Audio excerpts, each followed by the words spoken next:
What's up? We back with another episode of Work in Progress Podcast. It's your boy Loso, DJ Partee. To my left, I got my dog Jimmy. What's happening, partner? To my right, I got my man Slim Jim. This is not a Slim Jim. This is a bookmark. Shit's good, man. That's Slim Jim. I'm just Slim. And this is Organic Fruit Jerky, brought to you by the vegans of the group. Vegans. That's Let me introduce some people so we can talk about this shit, bro. over here to the far right, I got my dog Shute. What's up, Hot? What's happening? You good, brother? Man, I can't call it, man. Another day, another dollar. Just holding them in a row. Made it to a new month. Yes, sir. I'm back with y'all, man. What's up? How you feeling? It just got 2 ingredients. Man, Yeah, what we listen, got I going stopped on by here, Jim? Sprouts to grab me some matcha and coconut water, and I said, let me grab the filler some snacks. And I brought some fruit jerky made by Solely. I eat these all the time. My kids eat them. And it's just 2 ingredients. Mango. I got mango and guava. I think he got mango and passion fruit. I got mango and passion fruit. Yeah, and it's very organic and very healthy for you. So they just smash a mango and the guava into a bookmark. Hecho in Mexico. The great alternative to Laffy Taffies and fruit rollers, bro. Great alternative. Oh, okay. Yeah. You know- Then why ain't this organic like chewy candy instead of jerky? What you 'Cause mean? You think jerky, you think dehydrated flesh.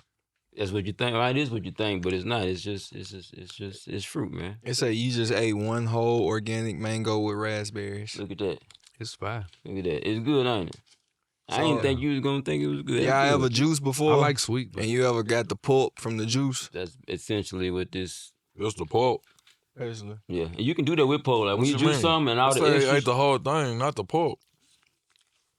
True. So True. when you juicing the stuff you got left over, you can actually put that in a dehydrator and make. Make jerky out of the pulp. Yeah. That sounds disgusting. The No, it energy don't. bar- you ever had- It's just fruit. You ever had energy bites? Those are Bro, made out y'all of on pulp. a whole different type of time when it comes to nutrition Listen, and we food. gonna get y'all right. Don't worry about it. Got something for y'all next week. Wow. Shout out to Solid. It's fire right there. It is good. You got Solid some bring. vegan snacks, holla at your boy. I'll try them once, as long as I don't get sick. Solid bring us. Send us a box of these. A whole box. A couple boxes. We need these. Yeah, they all right. yeah, they're not bad. Well, I think, y'all continue bringing in these nutritious refreshments. Y'all had the juice. Mm-hmm. What was from the spot? What's City it? Juicery. From City Juicery. These bro just brought, some nutrition. Appreciate that. We can bring in tequila or edibles or whatever, people indulge in. When we can bring fruit jerky and juice and, some things like that. It is weird, a snack that I would normally associate with being like hearty or savory is very like sweet, I guess. I mean, of course it's more nutritious, but appreciate it, bro. I'm willing to experiment with, this lifestyle stuff. Maybe if at some point I lose a bet on some like vegan experiment, then I'll take it a little farther. Speaking of bets, y'all figured out what y'all wager is for the Juneteenth 5K race? Shoot, Los? Well, unfortunately, I will be out of town Okay. at well, not unfortunately, because I'm glad that she made it there. My daughter made it to the national tournament, That's dope. Shout out to Low. volleyball. Nationals. Yep. That's dope. Super dope. So y'all, but the one after that is the 4th of July race. So Y'all locked in for the 4th of July. That gives y'all a month, effectively. yeah. What's the they got wager? race on the 4th of July. What y'all trying to do? What is the wager On at the y'all 4th of earliest July? convenience? Like on Independence Day? Y'all know what race yet? Y'all just saying that there is a race. There is a 5K So, yeah, on the 4th of There's July. 2 of them. There's 2 big ones, but I thought we was gonna do the one that was at the Centennial Park. Is that it? I run that all the time with that one. I mean, I don't know if you're running the park, but I think that's what they start. Mm-hmm. It's the one we did at the Speedway. Yeah. I told you they gave me like a free entrance for that one. For what? Why? How you get a free one? Cause I tagged them and shit. Oh, and okay. I don't know. I mean, I'm gonna have to they get a- just told me. I'm He like, like, cool. damn, I get a free one. I guess we got smoke He like, juice. damn, I was there too. I ain't get Yeah, he one. got smoked though. It's like we want the winner. Damn, I'm trying to get a fruit. Damn, bro, left you out. Yeah, I'm open But to they it. got one on the 4th. Yeah, Yeah, I'm open to it. What we betting? We betting shoot. What you willing to lose? Oh, Yeah. Hey man, it's up. So whatever. Put it on the floor.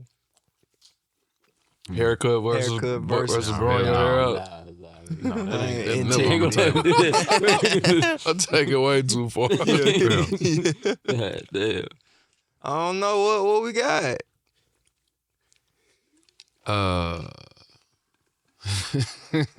What would y'all think is like some like role reversal, trading places, type of thing? We did the comedy and rap thing. You got a DJ. You gotta do an hour DJ set. The hour is crazy. Bro, you did one song, And nigga. yeah, That's like me He saying you just do an started EP, over, bro. bro. Let me get an EP. Yeah, you gotta drop an album. Hour say DJ. coming See, you ain't soon. doing them but playing fucking songs, bro. I say think you ain't coming gotta write soon. the damn You gotta song and drop an recite LP. it. No features. Golly. Damn. That's hard. He said a whole I got hour. fly plane. Hell no. You gotta litigate a case. You go child support court. Nah, I was gonna say. Make sure the nigga don't. So you going to Don't jail have to if I pay. show up. Yeah, you gonna send somebody to jail on this big. You gotta take this shit to trial, Los. You need a new lawyer.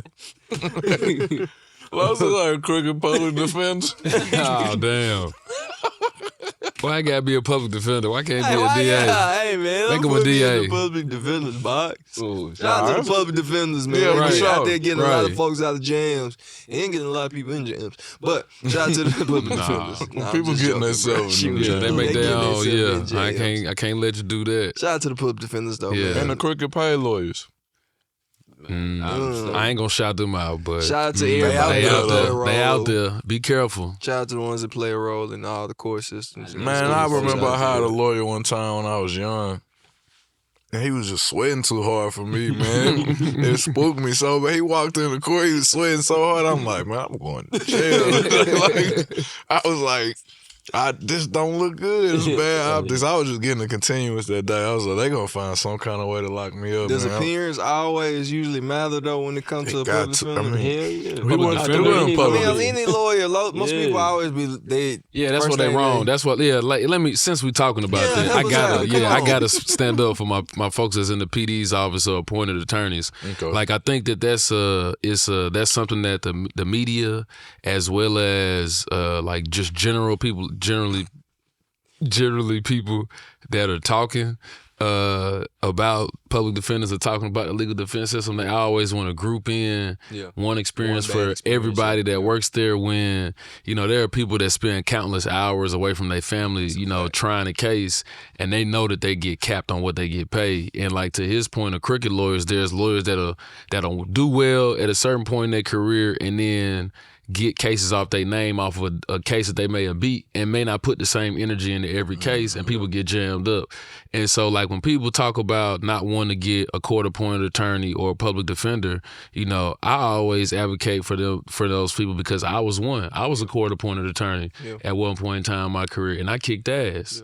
And so I'm proud to be able to say that if you couldn't afford an attorney, I would take your case, even though I could charge somebody else 5 times what you could afford to pay me, because I know I'm gonna fight the same way for you. So it's important, for people not to take that perspective of public defenders because they choose whatever they choice for working for the public defender's office. They are an attorney that's qualified, and that doesn't make them any more or less than somebody that has their own practice. Because like, he said, there's lawyers out there that take your 12 bands, do one fucking hearing for you and be like, all right, It is what it is. Let's just see how this go. yeah. I'm saying Los don't he don't like to read, and we have these reading assignments. Well, that's what I was about to say about that's the what bet. I'm like, he would just get the assigned cases because I'm gonna get you off. You ever call Sam? Pause. You got the pause. I'm gonna get you scotch free. That is crazy. I'm gonna get you off. I'm gonna get you off. Hey man, shout out to the lawyers, man. Shout out to the lawyers. I got a lot of respect for lawyers. Man, I love you shoot. I fucking appreciate you, bro. I hate Love you too, bro. lawyers. I fucking hate that. I've had very terrible experiences in the court system, but I fuck with I mean, you. but I just have to say that because like they get a bad rap and they be working their ass off too. Like they be down there in them jails. Like I remember during COVID, like it would be, you know, court-appointed attorneys, public defenders that's getting all the cases for everybody because people was like, I ain't going down there to catch COVID. And who do you think didn't get vaccinated during that time or who got vaccinated last? So they exposing themselves to a health risk and they fighting for these folks, you know, But you liberty want in something their like race. criminal, like criminal cases. Oh yeah. I hate those family, are I that's hate the family only law attorneys. Yeah, that's the only time I'm you not get a talking public about defender. Family law, for a I hate criminal them, case. bro, with a passion. Yeah, now that's different ball game. you can't give public defender and family. Nah, Family, gotta get family. your own. you can only get an attorney when you have the risk to lose your life or your liberty, your freedom. Otherwise, like But you that's losing when it's money, right. that ain't no. Yeah. It's They more ain't of worried about elective kind of thought. It's Yeah. just some Yeah. young. Shout out Do to you the know public like defenders. what percentage of people get court appointed attorneys? Like what's the ratio between in the criminal side? At one point, I knew I might be able to see if I can find some stats to put up on the screen because there was a thing called Court Watch. And Court Watch used to monitor every single case that came into general sessions. General sessions is generally like where you first go to court. And so they would monitor whether or not, you know, it was a public defender, a court-appointed attorney, retained attorney, and then the disposition, how a case got resolved. But I would say just from the time that I was there was maybe 25-30% of people that get a criminal case get their private attorney. Everybody else is either public defender or court appointed. So it's a high volume. But you just looked it up and said what did it say? Now, Tennessee Bar Association say the state level is at 80% of criminal defendants in state courts require court-appointed counsel. Damn. And then it says federal, over 90% of federal felony defendants use public defenders or assigned counsel. Wow. That's because the conviction rate is like 90, Yeah, 95, 96. 90. Yeah. I'm out of here anyway. My shout out to my wife. She just actually just won a award for Tennessee Pro Bono Lawyer Award of the Year. So that'd be So super she had a big cool. case that she won. Yeah, Her and Don Diener that just got elected judge. So it was pretty cool to see them beat that case, get somebody overturned murder conviction. So, That's awesome. That's awesome. yeah, Shout out to her. yeah, for sure. But shout out to the lawyers though, man. Y'all be putting in a lot of work, a lot of time, a lot of blood, sweat, and tears. Stuff that go unnoticed. It's one of them professions, kind of similar to like a doctor. I feel like it's like you bled? always on call. You bled before practicing law? Nah. What you talking about then? Man, it's probably somebody that does this. It's somebody like the Lincoln lawyer, like people that don't be doing, you know what I'm saying, what they supposed to do. Or when dude jumped over the bench at the judge. Hey. That shit It's was a wild. fuck surprise. Yeah, that's wild. What's some of the wild shit you seen in a courtroom? I know you done seen some wild shit.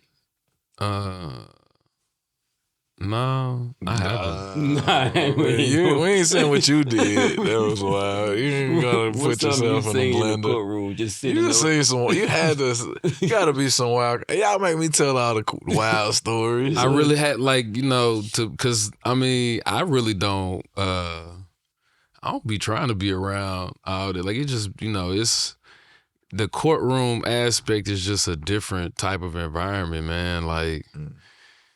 That's generally people's, like, they at their lowest point, man. Yeah. Like, you know what I'm saying? Like, people get a DUI, then it be a whole fucking spiral from there. You know what I'm saying? They got to get an interlock if they can still drive. They got to hire an attorney.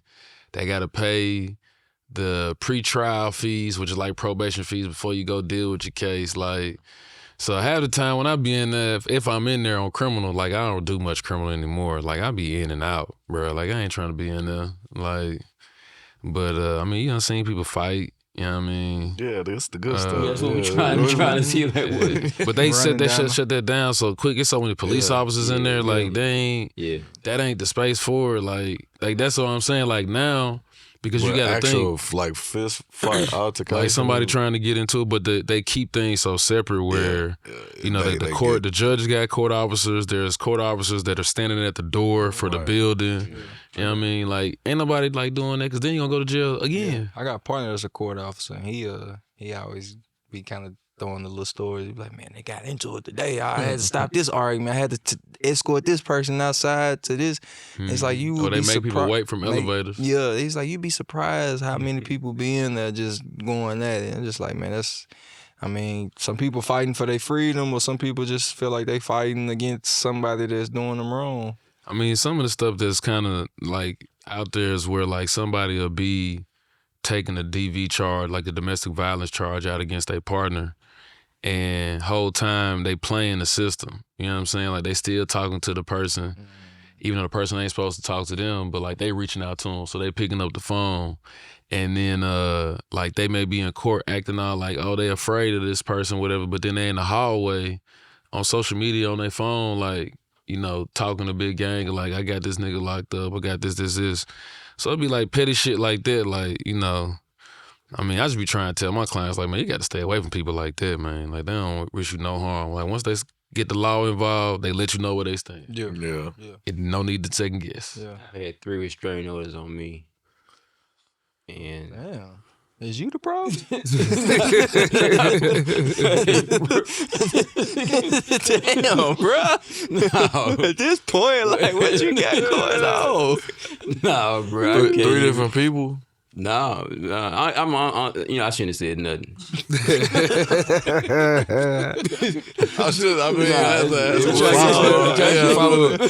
So moving on. Have you ever got a restraining order on you? I ain't never had a restraining on baby D. It ain't hard to get one. I tell you that much. To get one, it's not. It's pretty easy. I definitely had a stalker though, and I tried to get one. You know, you gotta be there. It's so simple to get a restraining order for you, so they wouldn't even let me. Yeah. I wasted so many hours in the police department trying to get it done. I probably was close. Yeah, it'd be unfortunate, you know, because I mean they have to err on the side of caution, you know, because if they don't, what if they don't issue the order of protection and then they become a victim of domestic violence, of death, put homicide. one on somebody, Yeah. and they beat me to the punch. They beat you up. You know, they and took a restraining order. They wanted to go put one on me as I was trying to put one on them. It get wild out. It get wild out there. All right, lastly, have you seen, I know you was talking about like the plaintiff defendant side. Have you seen it like get heated from like a client to their representation? Because I think I seen that online where somebody, you know what I'm saying, somebody lose a trial or get more time than they thought they was bargaining for, and they immediately like going off. Same way, like you said, it might have got diffused, but have you seen that? Like, where? Well, I think that probably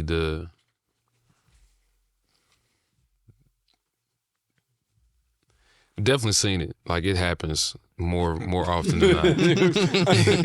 I'm trying to think of a way to say this. It's all right. Just go somewhere else. You've seen it. We appreciate that. We appreciate this time.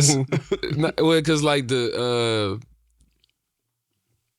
it's like, so I can say that for me, like I've not had to not be, so it's gotten to the point where I've seen like the client and the attorney argue where the attorney had to like withdraw the case because it was like, we can't even have a conversation no more, you know what I mean? But then I've also seen it to be like where the defendant client will tell the defendant attorney a certain story and it sounds good until you look at the actual like receipts and evidence. And so when that attorney goes back or went back to go have the conversation with them to say, hey, when we talked the first time, you said that it was only 2 people, or it was just, you know, it was only 2 people in the car, but it was actually 3. And then that other person, the third one, is alleged to have been you instead of this person and this person. and then they give you some bullshit response, and he's like, well, hey, look, here's how I know that you're lying, because this says this, this, and this. And like, to have like hey, if you want to keep lying to me, cool. Like, I'm just gonna get off your case. Like, you can figure something else out. But so I mean, I've seen those type of arguments where they take place because like they arguing like they think kind of like what somebody said about they got a public defender or appointed attorney. They didn't respect them, so they didn't think that they had to tell them the truth. Yeah. Like they were like, they ain't gonna know no way, type thing. But yeah, I done seen them get into arguments. Like I done seen attorneys quit in the hallway. You know what I'm saying? Like, I think some people just done had like.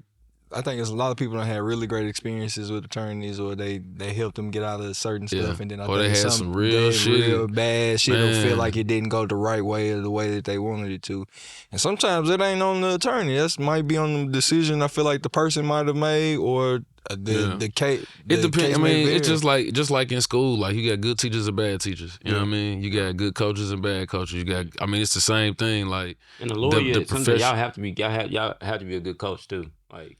The lawyers I've had.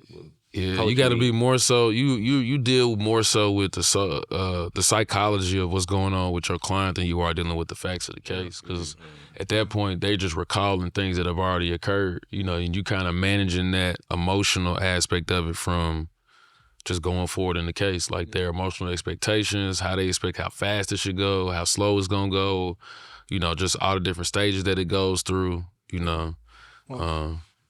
Most lawyers, I admit, their judgment is really, precise. Y'all think a lot before y'all talk. Y'all, you know how they say most military men come in looking for the exits and the entrances? Mm-hmm. Y'all kind of are the same when it's like in the brain almost. Y'all are like, y'all looking for the things that make people tick, the things that make people, any little inconsistency, you like, yeah. You know what I'm saying? So because I was just about to speak of inconsistency. I saw on your Instagram story that you said that you was going to go Ballhead and you got your hat on again. Said he was getting comfortable with our hats. I saw that too. Enjoying himself. Exhibit A. You said that's what he said. I was enjoying myself. I didn't say that. I didn't say that. But no, you said something like it, dog. I'm gonna start. It's rocking it, but like I ain't got no haircut right now. It gotta be fresh. You ain't got a haircut. So you ain't got no hair. I can grow hair, nigga. Take a little while. It's like George Jefferson. That's right. Alright, look, y'all, check us out. Cause y'all changed the subject about this bed. We did. I'm still waiting. I'm still waiting to hear what you gonna go vegan for the day? I'm not. Okay, all right. We'll come back to this. Chat. Y'all let us know. I think the DJ, but he already make beats though. That's easy. Yeah, he could do that. I was gonna say I've DJ'd before. What he gonna do? Yeah. I was gonna say he's got to read on live, or you gotta do Legos. Hey, Kevin, put you put it right there at the bottom. They got me. Yeah, that's a good one, Los. You gotta get on live for 20 minutes. He got a DJ for what, 10 minutes? Think I'm a 10-minute DJ said you gotta read I got some poems for you. You gotta read Harry Potter. Is that I'm gonna read a Hustlers magazine. Oh shit, that's funny though. I mean, whatever. Do they have whatever words? it takes to get you? After 10 minutes on live, you gotta read and you gotta do a DJ set on live. Yeah. Or you gotta present a closing, opening statement or a closing statement from a case, like what is that, like forensics? Or, I do something. I find something. Like something from pop culture that we don't really have any. We can just we make can get closure on. Like we can go like okay. Well, I was gonna say since there was something that got leaked recently, you could do something related to that. Make him do closing or something. Yeah, we're gonna find a hypothetical case for you to litigate for 5 minutes. You got y'all really opening or closing. How long is the opening statements, closing statements? About 3 to 5 minutes. Yeah, that's perfect. I don't really know that I'm. Depending on how type of case. I mean, you just win. You can just win the race. Yeah, I get you an in-home tutor. That too. Yeah. Or you can win a race. I'm gonna win the race, bro. Well, then you ain't got to worry about it. I'm on the side. You got a DJ. I'm on your side. I mean, whatever that means. Yeah. Oh, the winning side. I get it. I get it. All right. That ain't strike two. That's facts. That's facts. All right, look. 1991. I'm finna switch subjects for y'all, Okay. man. I want to try something. Trevor Mandel, Larry Jones. I wasn't even thought of yet. I Man. wasn't even thunk of, as the old folks say. So, 35 years ago, Scotty Appleton was 36 years old. Oh, you already read. He tried to take the UC take it serious. When he was working undercover to take down Nino Brown, Scotty had to go undercover for a whole year and had to get closer than he wanted to in order to gain the trust of Nino through Pookie. After a while, Scotty learned that Nino was the person who shot and killed his mother 20 years earlier. I didn't know that. Even after finding this information out, he didn't break character and proceeded with his mission to take him down the right way. Okay. Can I answer the questions in any order? All right, I'm going to answer the question in order because I don't think it makes sense for me to answer myself this question. Okay.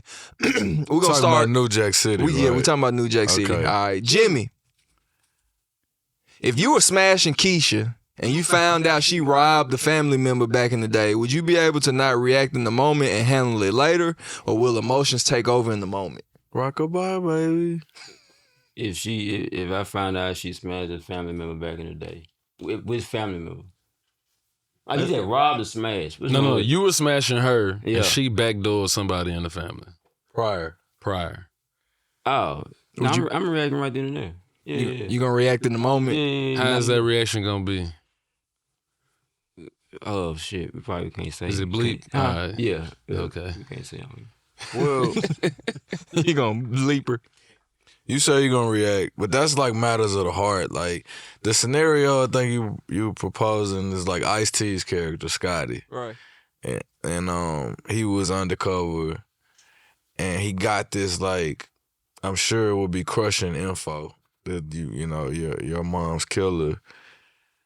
He had to like tuck it in for the sake of his job. That was like highly personal, but he was on a job that he was in deep cover for.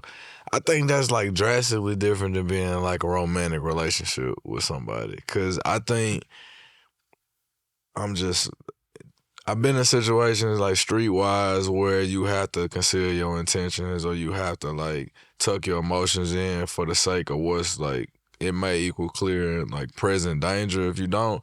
Versus, I've been in situations where I found out something in a relationship and like Jimmy said, like, there's not a gray area about this. We're going to get some straightening and we're going to figure out what this is. We're going to address it head on. Yeah. Because the collateral damage of me tucking it in and acting like it ain't happening is just going to worsen it. Like, versus, you know what I'm saying, blowing the case up, losing my job for what you know what I'm saying? Like, that's like a different kind of. All right, since you got so many strong feelings.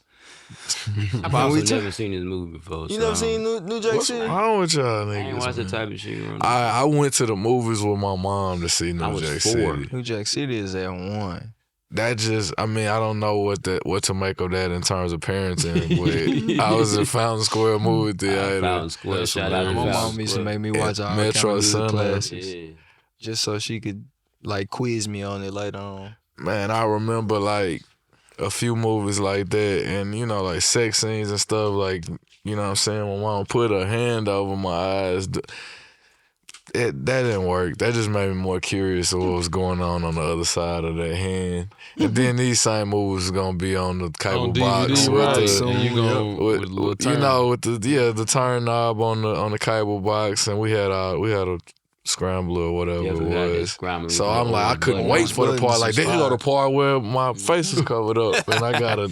She ain't in here right now. Yeah. All right, let me ask you this, Lito. Okay, my bad. If you met Nino through G Money, G has been booking you for shows for the last 9 years.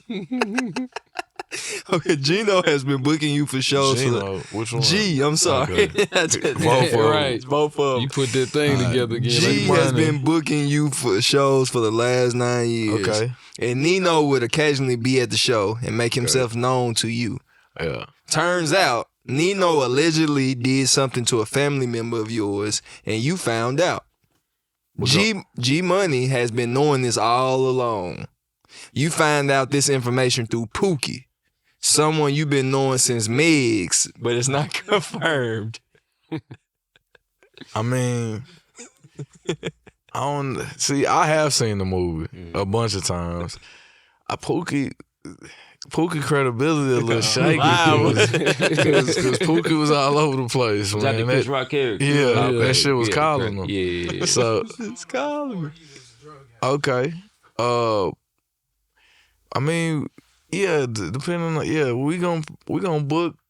What's his name? If we're fucking with the fam. I mean, if it go like that, but like I think it's just there's a better or worse way to do everything. I won't say right and wrong because sometimes there's really no right, or sometimes you're not wrong for however you choose to like you get your get back or whatever. If it's due or necessary, but there's a better way to go about things, and I think, I mean, betrayal can lead you to some like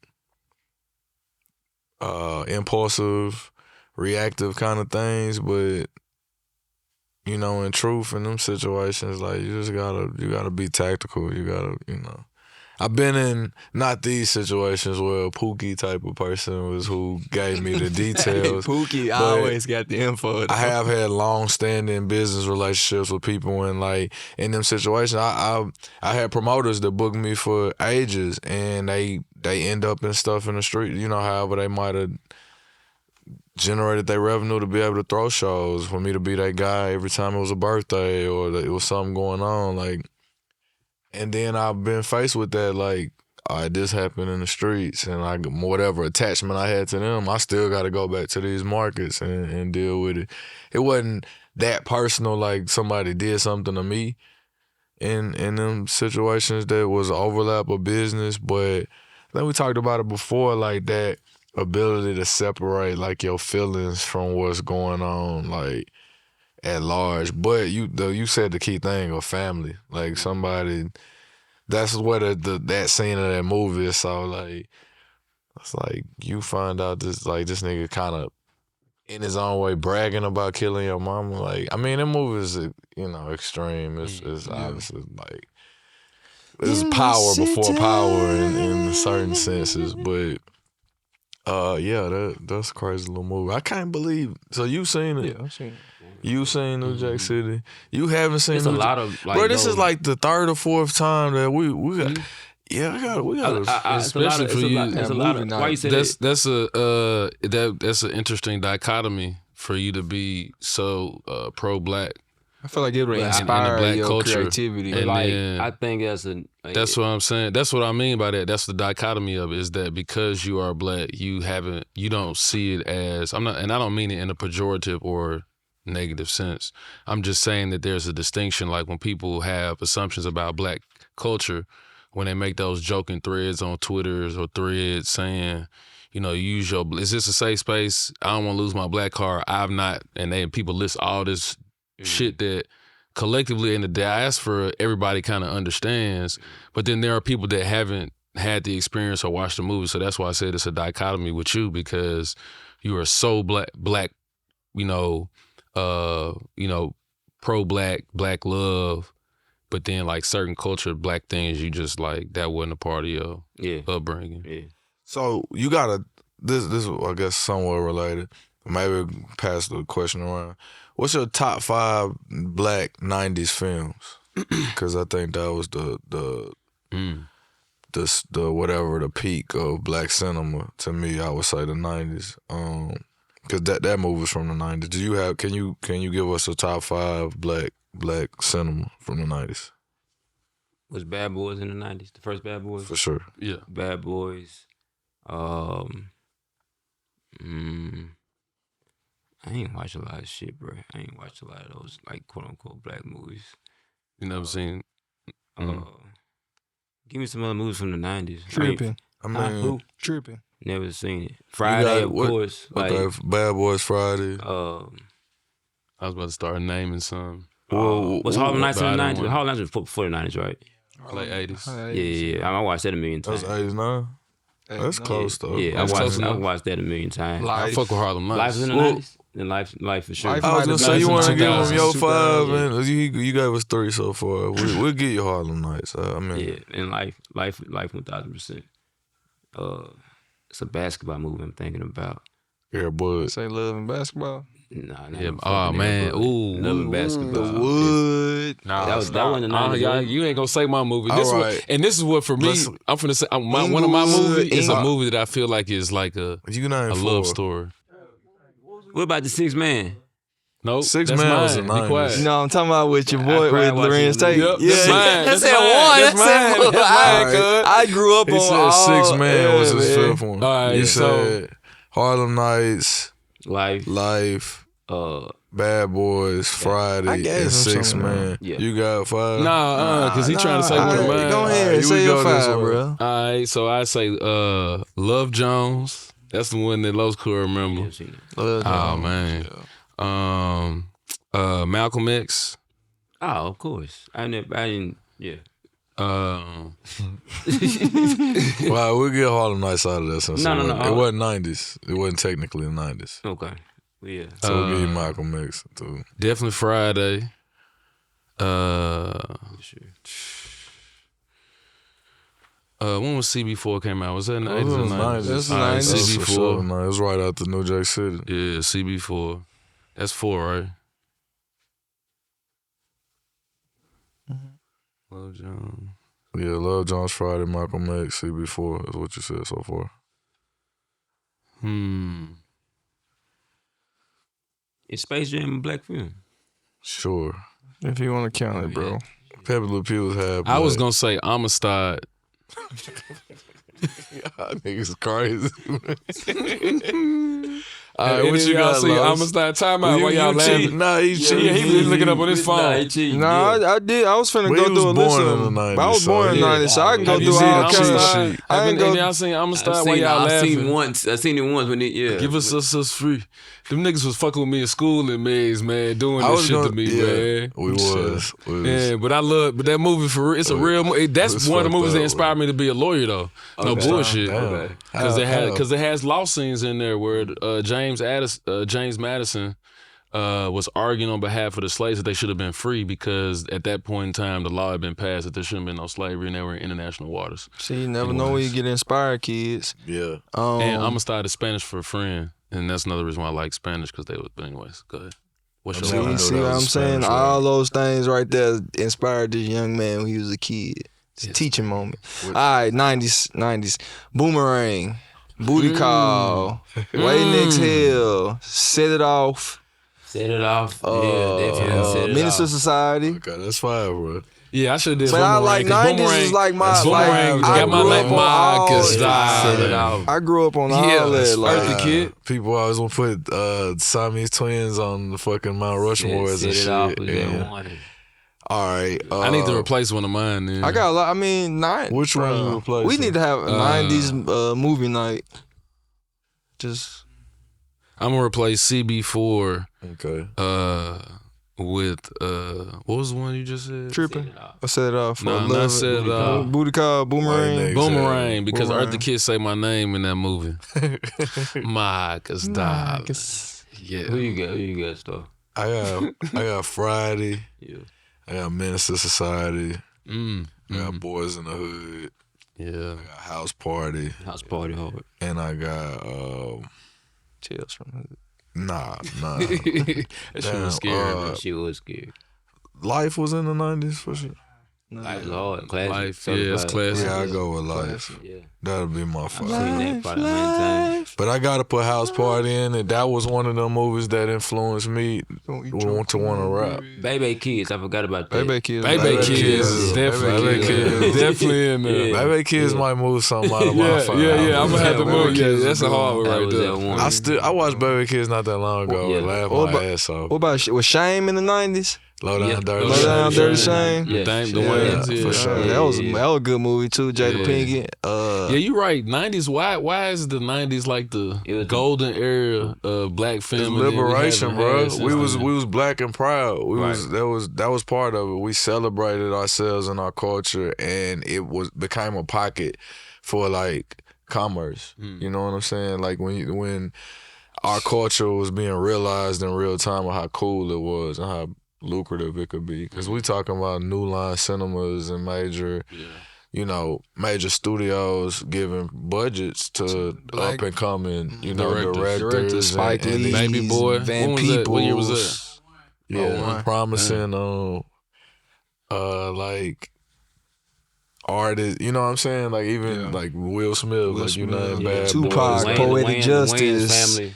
Yeah, they hard. Meteor Man, like that's, you know what I mean? Meteor Man. I think people was really Yeah. pushing that line creatively, and it's just it was a numbers game too. It was a strength of numbers. You watch so many people like really come up like during that time period. Now it seems like people are more so chosen for their position. You know what I'm saying? Not making it like, not saying it's a token thing, but like there was, where there's an Issa Rae, there was a whole family of Issa Raes. If you like talking about the Wayans, like you talking about a collective or people whose success piggybacked off of one another. There's like 6 or 7 stars in House Party. You know what I'm saying? How many people's careers were born from the Friday franchise? Yeah. It was like the success of one film created opportunities for other. Now it's like you have a star, like we have the go-to person. Or you got that's to go like, to Tyler Perry Studios. And a lot of these people were stand-up comedians too. Like, you know, yeah, for sure. They was already building. Especially like Harlem Nights, man. Harlem Nights had the who's who. Friday, Life, you know what I mean? But you, stand-up right, comedians. But you also think about it back then, like it was more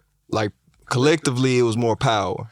Nowadays everybody's in a silo and it's like they can figure it out and do it on their own. They can do it on their own Instagram account. They can create, they can be this actor and that actor. They could kind of almost in a sense where you think about Nutty Professor and Eddie Murphy being all these different characters.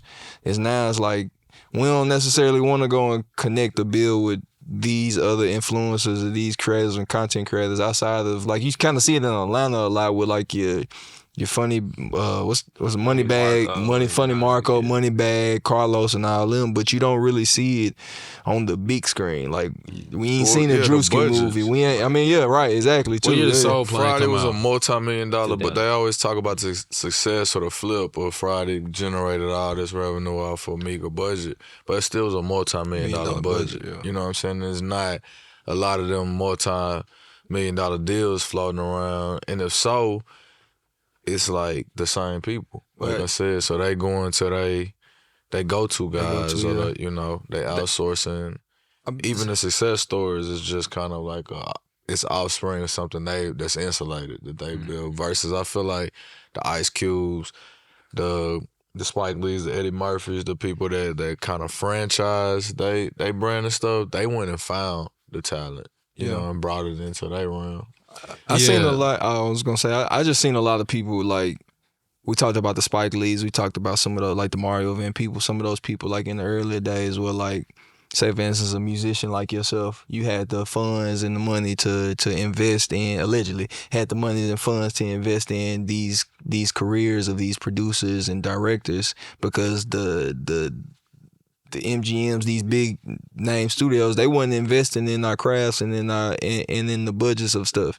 And so then when it blows up, and then it's like, you know what I'm saying, you took this money to make this money, but I don't necessarily see somebody going and investing and saying like, hey, just as much as we talked about the Drewskis and them kind of having that budget, collectively, you can make your own film and go out and you can go just as much as a Tyler Perry or just as much as some of these people like a Issa Rae or somebody of that nature. We don't really see a lot of like ingenuity in the space of like ownership, because like the market ain't the same. I was gonna say it's different now, because like even if you think about Issa Rae's career and how she came up, she was doing her own sketches on YouTube. Yeah. And so when you have a body of work, like you got analytics that you you got analytics you can go to these studios with and say, look what I did on my own. Right. If I get y'all's budget and y'all's machine, look at what I can do. Well, and you see what she fucking did with Insecure. The argument, the counter to that would be what Country Wayne has been publicizing recently, which is his metrics, his following, his viewership, subscribership. The only problem I have with that is which is the same kind of issue that Issa Rae had, is like, that's great, but that's still within somebody else's platform. Like, and I get that he's got a crazy, because I saw the screenshots where he's like, I'm not giving them this unless they pay me this. But if Mark Zuckerberg flips the switch on his algorithm, then what? Yeah, that's true. But I mean, the studios can do the same thing. True. You know what I'm saying? Because we see so many people get blackballed or just set aside, alienated from the industry, from the funding. You know, and a lot of the scandals are rooted in that. Like, this person wasn't playing ball, whatever that means, or you know what I'm saying? They allegedly pressure people and these sex scandals, these court lights, the things, I don't know the truth of all of it, but it's still a power dynamic and a control thing. So you still could argue if somebody can make $5 million, because I was looking at some of the conversion rate of the stuff. If you can make $5 to $10 million in a month or something like that on your own, you can make 8 figures a year without signing up, because there's a chance you could get a $10 million budget for a film, a $20 million and it flop. And you're never going to get that kind of look again. You know what I'm saying? Yeah. And you might not be able to retreat and say, okay, let me just go back to my network because people look at you like you outgrew that. Yeah. You know, it's that the idea, as long as you're an underdog, as long as people look at you as grinding and on the come up, they way more likely to support directly than once they view you as being there. When you was talking about the investor, I thought about Dame Dash. With the films, his early film projects, I thought about Master P. Yeah. Like people that came from the rap world and JT really bigger figure. Yeah, well, I meant on the feature film, like getting shit to the theater level. You know what I'm saying? And putting people on. Yeah. Because damn near the whole cast from Friday was in I Got the Hook Up. Yeah. Or what was I Got the Hook Up. That was the one that went to theaters. And the same way, like Kevin Hart's first couple, Plane, like Paper Soldiers and a few people from Paper Soldiers ended up. And even all the way to Paid in Full, because Dame was in on that, you know, and that's a cult classic. Like, but it doesn't happen like that. The people at the top of the food chain and rap, I think they be fixated on what they doing. Like the touring numbers and all that. There's more money to make doing other stuff. Whether I feel like niggas was hustling and figuring out how can I diversify and get into clothing and get into, you know what I'm saying? Some people are good at it. People like Kanye and have taken the apparel, the clothing thing to different heights. But we haven't really seen it in cinema and film.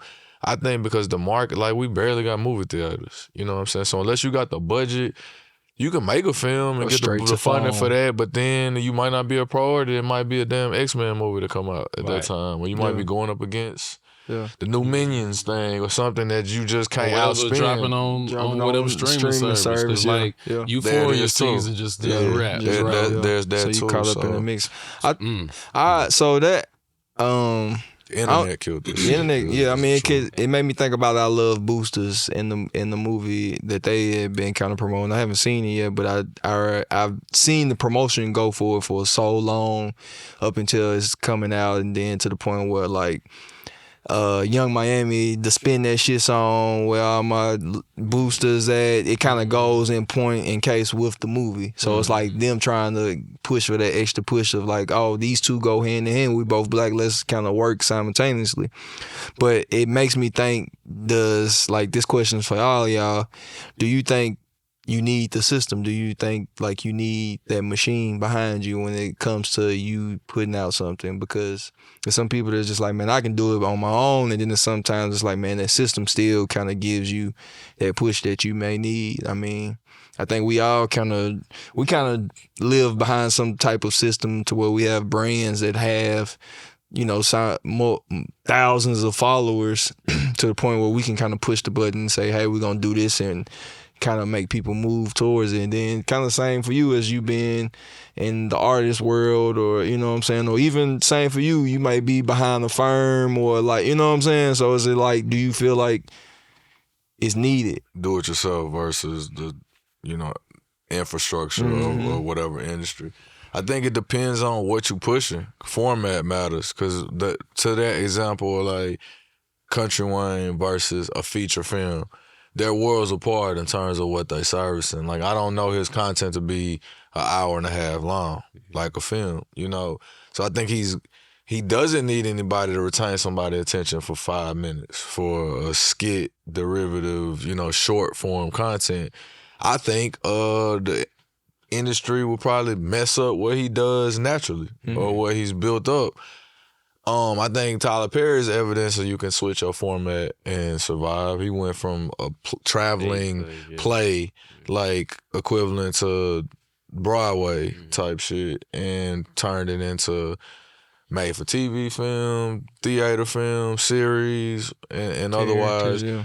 But I think there's a reach, a limit in reach in doing it yourself. And I think there's just so much more legwork. We look at the trendsetters, the trailblazers that are independent in almost any faction or industry.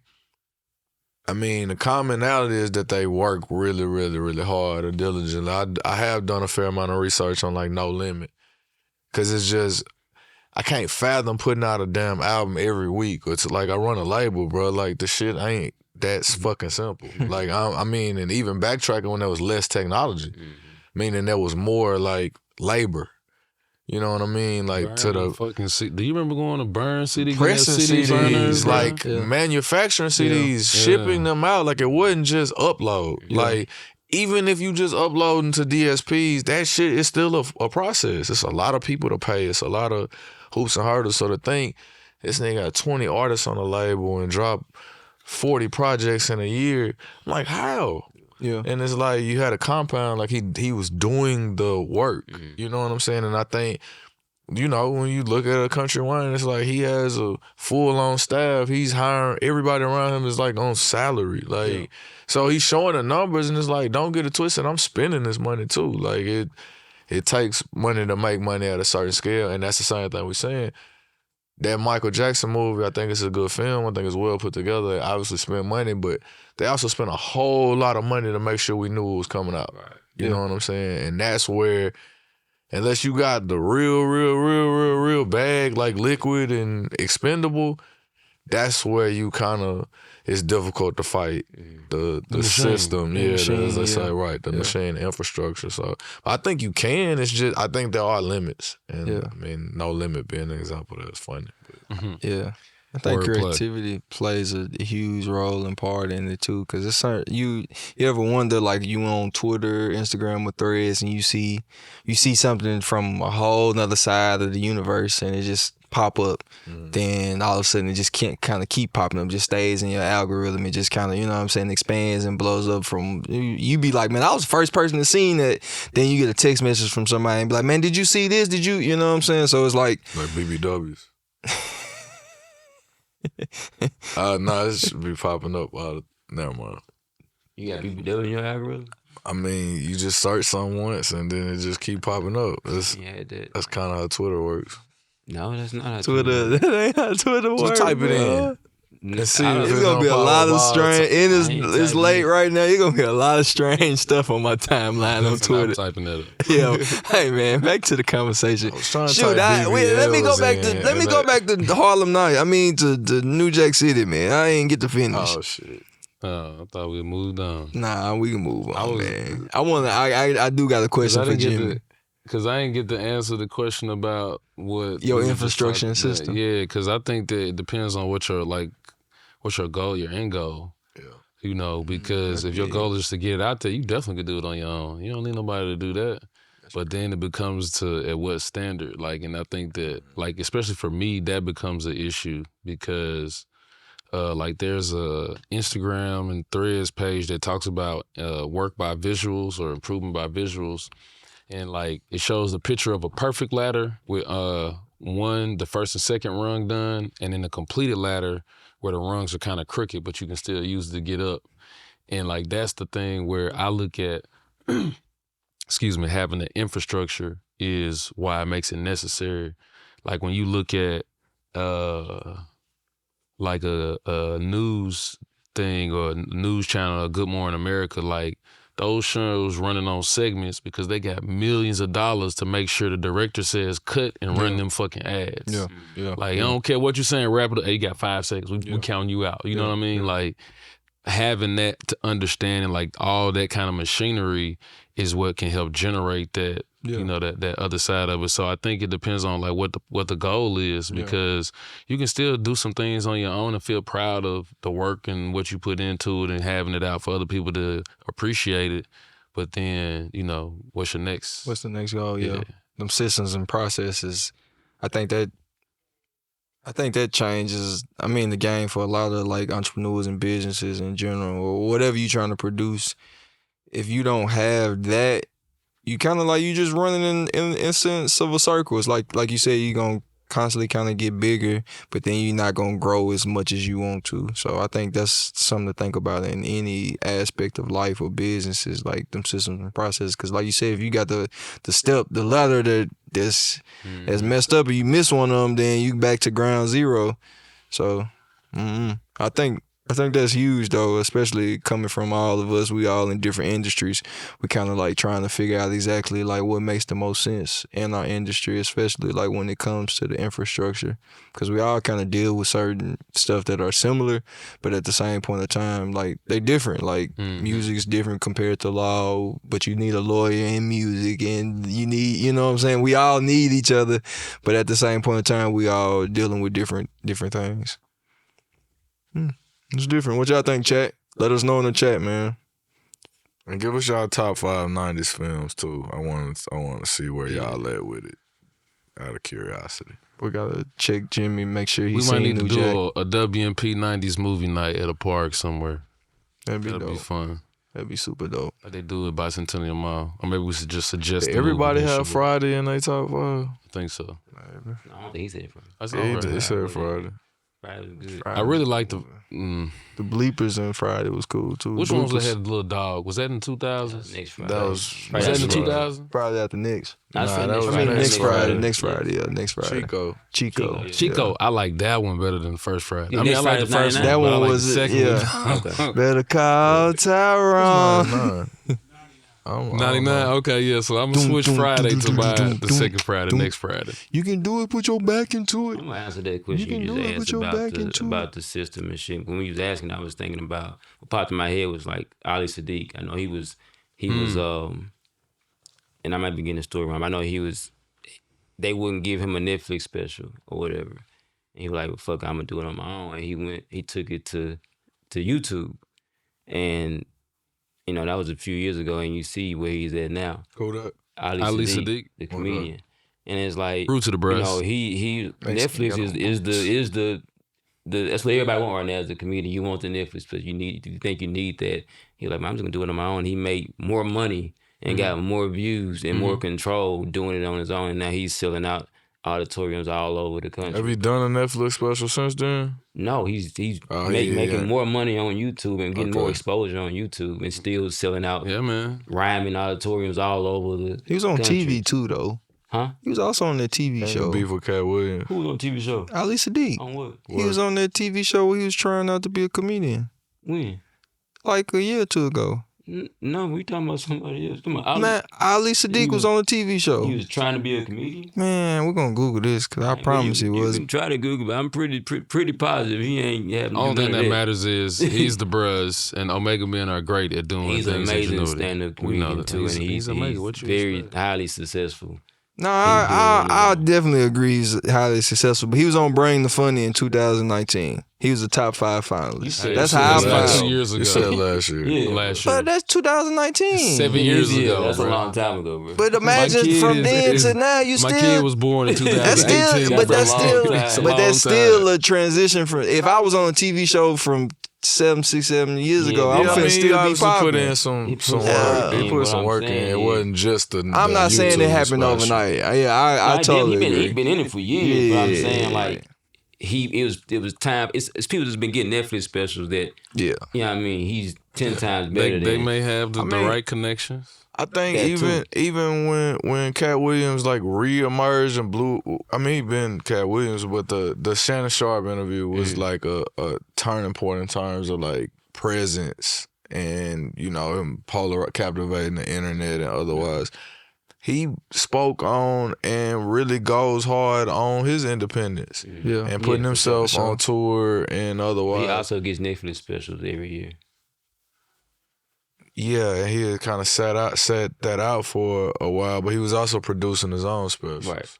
Like even the touring and the stuff like that. I mean, I think some of the top dogs in there, and that's how they make their money, is doing it themselves up to a certain point. And I mean, that still speaks to your point of at some point it's just good business. If Netflix got the audience and you got the product, they need you need them. Like that's the nature of business. Yeah, we gonna shake hands on that, boss. Right. This is like on some mutually beneficial. Like, but but it is proven that there's ways around it, and there are ways to do it yourself. Like I said, I just think there's a limit. You know what I'm saying? Because not even for the sake of comparison, but there's a reason why a lot of comedians are aiming for those specials, because it could, boost their notoriety. Yeah, they trying to get into some movies after that. Yeah, right. Or just tap into their audience. Because like you said, if you can get to where it's yearly and you got a series there, you just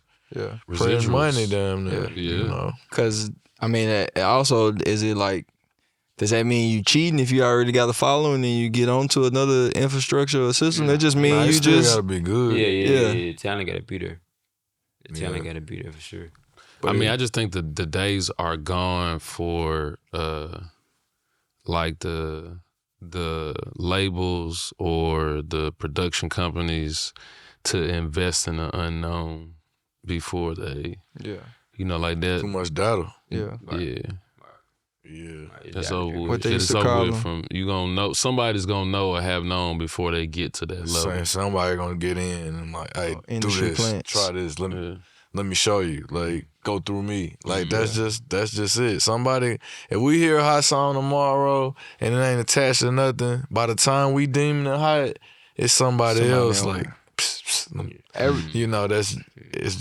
it's hard to be untapped into kind of thing. That kind of made me think about the little young dude, Young Rado. Y'all seen him on Instagram? The little young kid that got the song. He rapping about being a kid. Yeah, my guy just sent me that. He rapping about being like, my shorty, I met her when I was in 6th grade. Something like, you know what I'm saying? He rapping to a little girl, but it's like all clean version. But his pops was the owner of God Is Dope. So he already got a huge following, already pretty much know the blueprint, the infrastructure in the game, and the system of clothing, manufacturing. Yeah, exactly. So now his son is going viral, being played on the radio. Just put out the song probably like a couple weeks ago. Got millions of views, 600,000 followers already. So is it like? Yeah, that's what he's supposed to do. I agree. I totally agree. Most definitely. The more you know, man. Yeah. The more you know. But that, I mean, there's still so many facets of this and how you market yourself or your product that are new. That are like, we were talking about 90s, like all those films that flourished that are embedded into our like culture and memories and all like that. We all got hip to all that shit without social media, without me being able to just copy and paste and share it to you. You know what I'm saying? Like, somebody had to have a DVD. You damn near had to go to the movies and see a preview for what was coming out. You know what I'm saying? Or like they had remember that it's about to come out. Right. And that 30-minute, I mean that hour, 2-hour movie changed your life in the way that you dressed, thought, talked from there on out. Man, what is something about that though? Like that, like you said, it's like I don't know how to describe it, like going through some type of metamorphosis, because like how you said, it does impact you, but then you're in a collective with everybody else doing it at the same time in that space. Like it's no longer like now, is if you want to do a show, it's like we can all click on it and watch it at our own pace, pause, you know what I mean? But like you all, on demand. You feel the energy of somebody, if somebody else being shocked or spooked or somebody else laughing, and then like the next day, you gonna remember that same joke or whatever that line is. So it's just different how we digest the information now, you know? Yeah. And everything is so bite-sized and microwavable in that, like, you ain't seen New Jack City, but you familiar with Chris Rock's character, probably from memes, probably from references and otherwise. Like, people are attached to things that they really ain't tapped all the way into. You know what I'm saying? I put out a music video and the trailer, the clip from it got 500,000 views on social media, and then it got 50,000 views on like where it plays in full. there's infinitely or 10 times as many people or as many views on this clip, but a lot of those people feel like they seen it. Yeah, I saw your new video. It's like, nah, you saw the advertisement that I put out to try to get you to watch a new video, and you didn't see the video. Mm-hmm. Did you see that I got drunk and fell down and was rapping on the ground in the middle of the line dancing? Probably not. You probably saw the intro scene so you could see the production value of it. But it's like, the way things are consumed. Yeah, that's that Snapchat shit. Like, it's just our attention spans is has dwindled. So we just want to see the 1 minute. You know what I mean? And just taking it. It sucks. I hate that we're here, but I feel like our creativity has diminished too. 1,000%. Because everything is like I feel like at one point in time, M. Night Shyamalan, like as a director, and I think even I can't think of his name that did the Kill Bill, Quentin Tarantino. Like how they tell stories, like because it's not necessarily in sequential order, and you got to kind of piece it together. I feel like maybe those movies they may do well because everything because you'd have to pay attention, but I don't know if the audience has that attention span anymore because they're so used to digesting things in 30-second clips or 60-second, 90-second. How you feel your attention span has gotten? What do you mean? You think it's gotten shorter? You think can you sit through a long ass movie now? Can you go to the theaters and watch a 3-hour movie? Yeah, I can do that. Yeah, I mean I gotta sit through court, bro. So I be having to listen to boring shit all the time. Like that's not even. That's just a part of my life. Like all right, I'm here. But like I'm just thinking about like as a creative, like trying to create a story. Like I was writing a book because I wanted to write a book about like a different type of story, like a Narcos, but from a perspective of like the overlap between the Brown Berets and the Black Panthers, but from like kind of a spin-off to where they got into some drug shit, just because I can be the lawyer, like talk about the legal aspect of it. But when I was doing it and trying to write it out, it was difficult because I couldn't figure out how long the audience time, attention span do I have to do character development. You know what I mean? Because like, do I have to drop them in some shit to make them want to stay to figure it out? Like I can't build them up into teach them the history of how the Black Panther Party, created what is now the WIC program and how they were coordinating with the Brown Berets and the Latino community to come together, which is why COINTELPRO was created to separate both of those groups. All those like if somebody's gonna be attentive enough to get through that part of it to then get to the action of today, you know what I mean? Like I don't know if people have the patience to want to live through to build with characters like that. Like even if you think about like series like how many seasons was Insecure? 4? I think more than that. 6? 5 or 6. But like it could like certain things like it just like after a certain time frame but even in getting to that 6th season they had to build up the characters to where you understood those nuances to where people started being loyal to one person, the team, whatever. Now I don't think that there's the bandwidth for that. Like it's like you got to give me everything in 1, 2, and 3, and then move on to something else. The creativity part. I think we talked about the 90s being a golden era for Black cinema, but I think at some point the limited series, the TV shows became a little bit more what got the Black audience captivated. The Powers, the Shy, those are more recent occurrences. Like you mentioned Insecure. Like the same way you were talking about Netflix on the comedy space, I think people start leaning into selling a show over putting a movie together because you got more room to build a story and a character rather than an hour and a half backdrop. And that's why some of them movies are so special because they created characters that like we feel like we grew up with and we only knew them for an hour and a half. Versus like there's shows like The Shy where some of the main characters was kids in the beginning, and now they grown and like you just it's like looking at a younger cousin or something, like because you got to see the character, like Tariq's character and Power was just a little Papa and Shy, it's just like they was kids, and it's like you wouldn't have thought he would have been selling dope on campus with no car, like but he don't got a car. I mean, but we had time with Tariq. But like it drifted from that, like John Singleton, who had, Boys in the Hood and Baby Boy.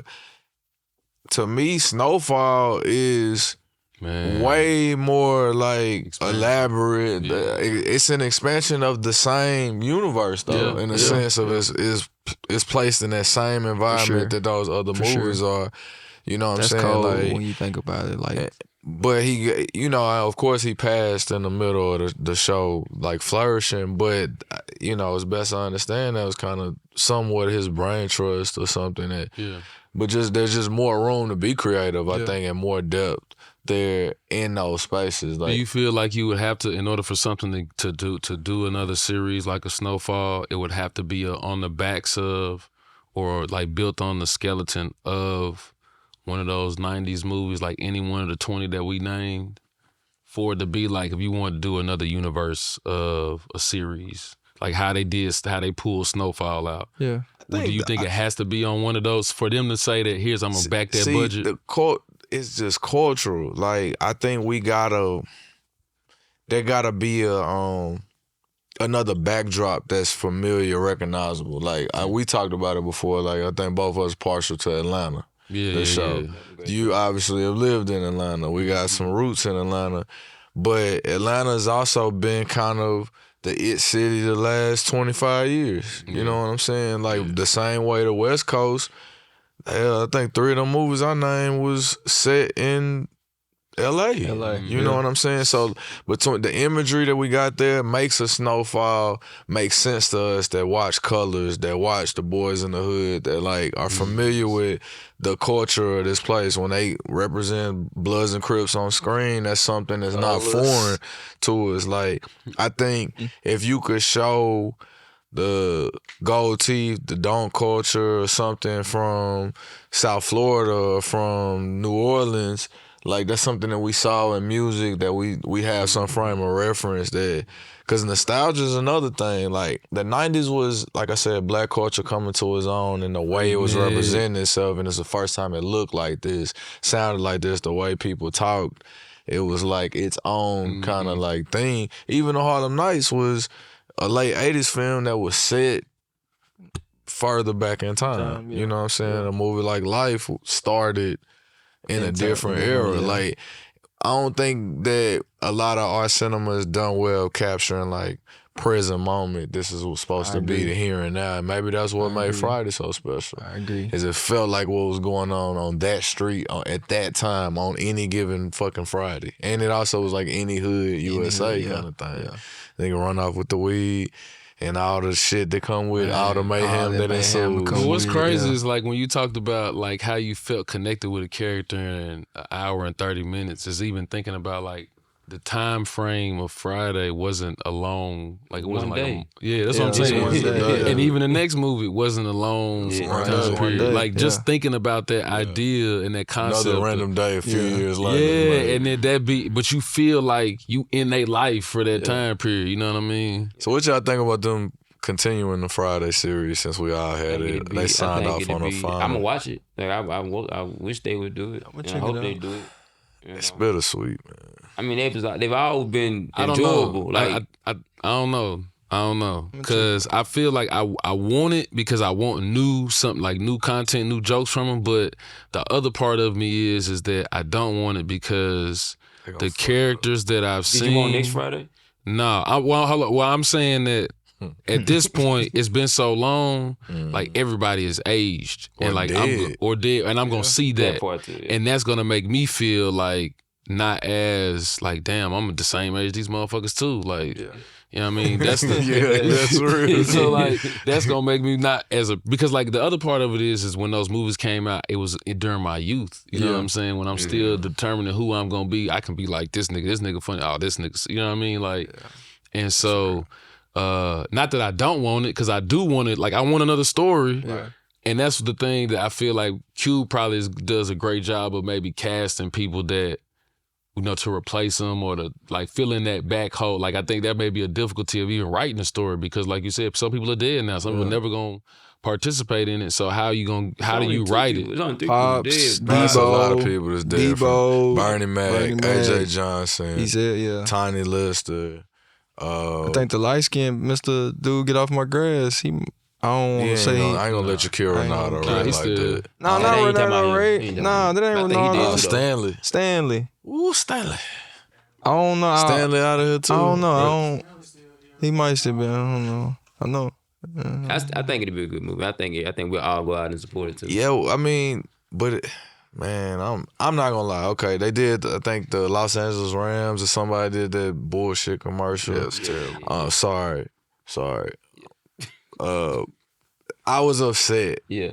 At the parody of it. I can appreciate O'Shea Jackson Jr., you know, and that I even can say, like, my dog, DC Young Fly, when he hit the scene, he reminded me of Smokey. A lot, like mannerism, inflection of his tone, it reminded me of a young Chris Tucker. I think he's developed his own identity in the comedic world, but that's to say, like you said, like, dude, how, I don't know, man, like, Day at 50, Craig at 50. Like I'm gonna see it out of curiosity. What story are you gonna tell us? Yeah. Like they Yeah, pops because now. that nigga Day, man, his nigga funny as the funny. motherfucker. He was I'm funny. trying to see what A that lot of feel these like. updates, I feel like kind of slutted out the franchise a little bit though. Just, I mean, the Coming to America update wasn't bad, but it just to me it just wasn't. That shit didn't hit it all.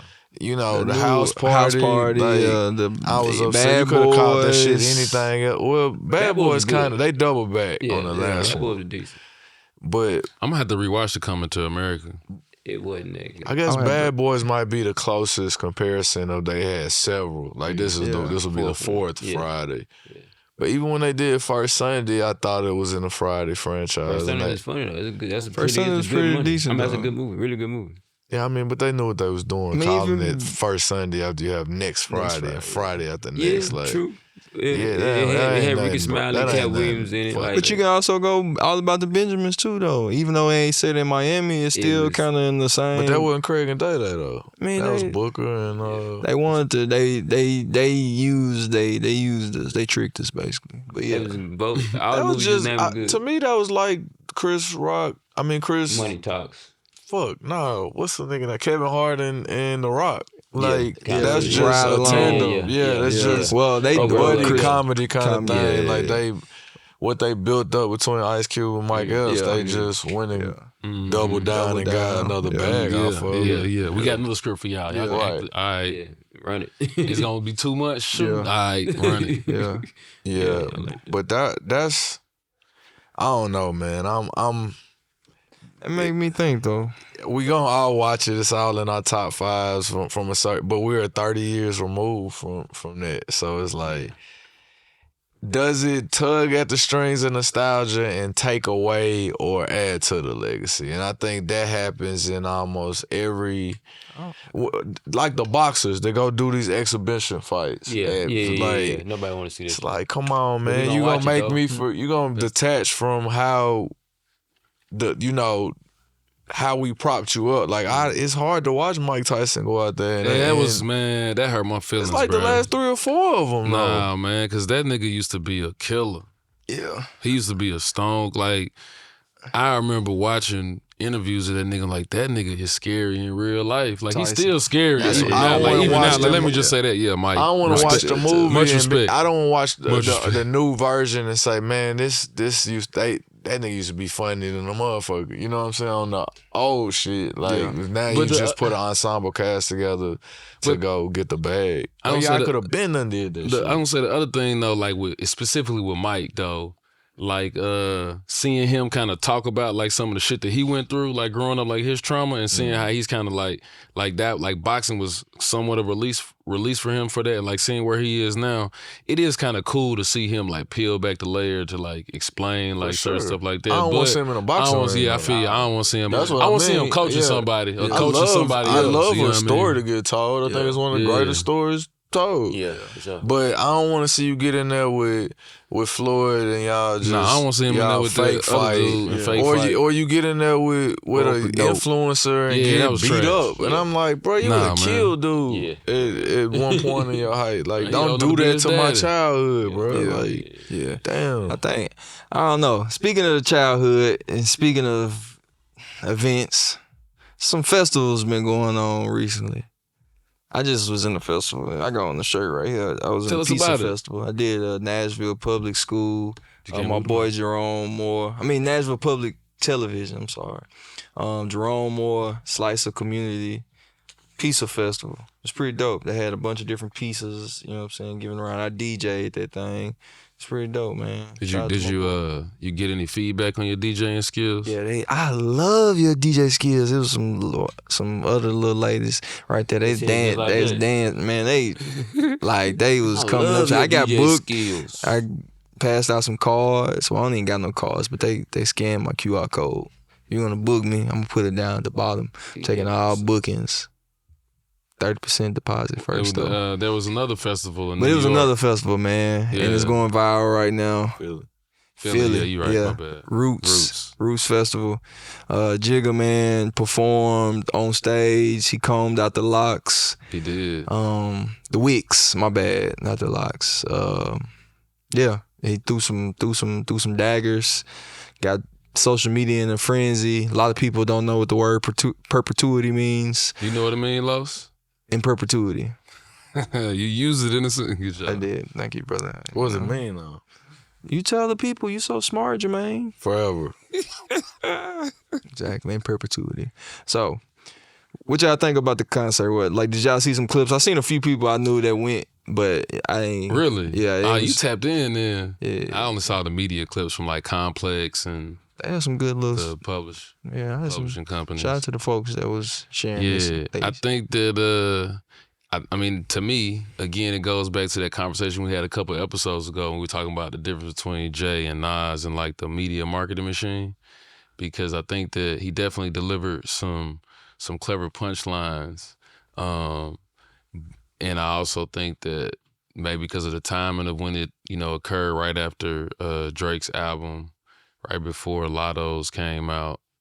And why you laughing for? I don't know. I gotta watch it. I gotta watch. I gotta listen bro. to. I like Lotto. I can't mention Like Lotto. Lotto's album. She got With Jelly Drake Roll on and there too. Jay-Z. I mean, You I talking love about Lotto. music. Shout out to Lotto. He just said. I just was giving you a time frame. That's all. I didn't see what she fitted in this Shout out to Lotto. scenario. All right, keep going. Shoot. Yeah, where we going? Where we at? I was saying that when he dropped his the timing of it, because it was like after the Iceman, all the build up to it, and then he took a few little shots at Drake and Nicki and Dame Dash, Dame, talking about his tumbling teeth. Tory Lane. Tory, Kanye. Yaga, Jaguar, right? Yeah, Jaguar, right. Yeah, I mean, it was I mean, it's and it's subliminal shots. A lot of them, people. It's a lot of people on social media that keep up with shit like this, that can like give you from A to Z. Oh, he was talking about such and such at this point at 1.11 second. He said this, that, and the third. It was a cool way to open up his show, because I did see the clip of like at the end of his verse, he was like, and I just begun, like you could tell he was giving the cue to the DJ to start the music, and I was like, that's a cool way to start, like turn my music up, like that was cool. Yeah, what I took away from the Roots Picnic festival performance, I was hyped that Jay-Z reunited with like Benny Siegel and he brought out State Property. That was like the coolest part of all of that to me personally. But back to that nostalgia piece, I was influenced by that clique of rappers, that moment in time with the music. I always enjoyed the music that they made together. I know they had some quarrels and differences and whatnot, so for their situation to come full circle and see them standing next to each other on stage was like, I guess, heartwarming, and it was a cool thing for me to see as a fan and perform What We Do with Freeway. It's been on my running playlist all week since I saw those clips. He brought out Meek Mill in Philly. I just always think that's a cool thing to tap into, like the physically where you are, to show love to the turf. Like I said, Jasmine Sullivan out there too. she's from Philly. Yeah. Okay. Yeah. That's lot what's in that's lot dope. of great artists from Philly. Yeah, I mean the Roots band, obviously. Jill. and Yeah, which- Jill Scott. Like it's a um, lot of great artists. But yeah, to bringing out Meek, like I got chill bumps watching that clip because you could only imagine. I mean, Meek's on a record of how he views and the stature he holds Jay-Z up to, and even when he got the feature for What's Free on the Championships album, how much that meant to him. He had gotten turned down asking for a feature before. I think it was on the Dreams and Nightmares album. He was basically like, "You ain't ready yet." And then later he did the What's Free. So full circle for him to bring him out at this pivotal, or what, Yeah. whatever time. I think he does well seizing the moment. Only takeaway, I don't get into the. I stay away from the rap beef stuff. It's polarizing, but okay. I don't know if y'all saw the Jay-Z interview from a few months ago. Yeah, when it was like no beef. Was that Complex? No, GQ on it. GQ, my yeah. bad. With GQ, he was like, he don't know if he feels like there's any place from beef or the battle as one of the pillars of hip hop. It doesn't make as much sense to him, and I was like, and kind of, I mean, things can change your mind. Things can happen right. that you feel like you gotta, you know. say some dumbass shit like I ain't. Well, let me The stop. best thing that I think they can come from, I'd much rather see him and Drake throw jabs at each other. I think that's much of a better fight. Ain't no Then what? jabs. You said much rather than what? Kendrick and Drake. I'd much rather watch them fight than Kendrick and Drake because I feel like Kendrick is just the style. The style. You of don't that like fight. his style. No, Kendrick is a much better artist than. No, I'm not saying. I'm saying, but the style of that fight, I much Much rather better artist than who? than Drake. Like, Well, I guess my okay. like they're all great So what artists. Jay-Z got to do with it? Why you rather see Jay-Z and Drake go at it? Because how they fight, how they rap, their style, they're slick, they're witty, they're petty. Like I like that type of shit. Well, And sassy a little bit. Both of them sassy to me. That's funny. Yeah. The way that they we talked about like performance, like or like battle rap, you know what I mean? Like, did you feel like when he was doing that, he took it to that place as opposed to like actually rapping it on the track? Does that Like acapella versus making a song. Yeah. I think it's just performance art. Yeah. I think he's just like For the skilled. effect. Yeah, I mean, That's not his first, second, or third time doing it. Though usually when he gets out there, he does shit like that. I think it's just awareness of how people like digest the music. Like, I don't know if it had the same effect on a beat because it's so wordsy, because there's such like nuance and play on words and Like her can't even pick up her like the Killing Me Softly, Roberta Flack, Lauryn Hill stuff. Like, on first listen, I got it. I mean, one, I'm a big enough Jay-Z fan, but I to kind of like, but there was a lot of other stuff that just went over my head because I ain't know who the hell he was talking about, or I ain't know about the issues that they had to be able to pick it apart. But again, on a beat, I would have missed even more of that shit. Yeah. So I think it's like for effect, and it's performance art, like you said, it was segued. It set a tone, or like I'm on bullshit. Like here I am, I'm popping out. I got a fro that y'all didn't even know I had. I'm one Don King on these hoes. And I'm address everything that everybody done said in the Yeah, past yeah, 6 it's years. like- And so that's what I do like about him. He let people know, like, hey, I hear everything. I see what's going on. It's not like they think he's so far removed that he don't, Well, that's why other thing when you talking I got about a lot him, of opinions. I'm curious. I'm trying to ask him, respectfully. But that's why I asked about the battle between Jay-Z and Drake. I don't think he would engage in a back and forth. Like, this response was the response that you get. He definitely would engage in the back. As if Drake says something, I think they would. I mean, even if he does, I don't think so, because I feel like it's like he said, like you talking about like when he said, I'm up 10 on the chart, like you on the wrong chart. Like, again, that's the way that I've always received his music is like, you're arguing on this plane with me, and I'm like, I can come down here, but I'm up here. You can't come up here yet. It's kind of like how Drake act towards all his everybody Everybody else, else but then was he's gonna like, say. I can't. He was like, I'm like you, my son.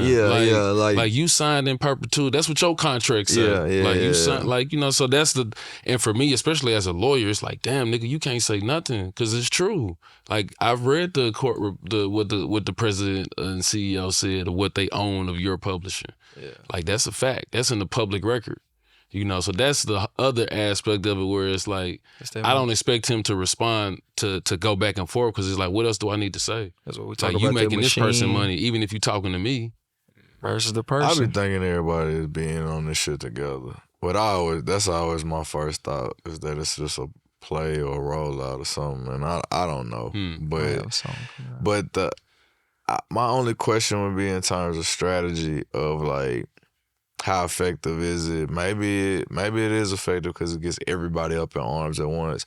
How effective is it to diss so many parties at once? Because I think the same thing happened with like Drake with one of those songs in the Kendrick Lamar thing. He dissed a lot of people at once. And me personally, as far as the jabs that he took in that song, in that Drake song, I think other people got it worse than Kendrick Lamar in that song. Yeah, for sure. And so whereas like maybe it was a good song and the best song of the battle. I don't but it wasn't a targeted thing. Right. You know what I'm saying? Like sometimes best is very subjective versus effective because you got a song that's just dead square on your ass and it's a full-on attack and it's a concentrated effort.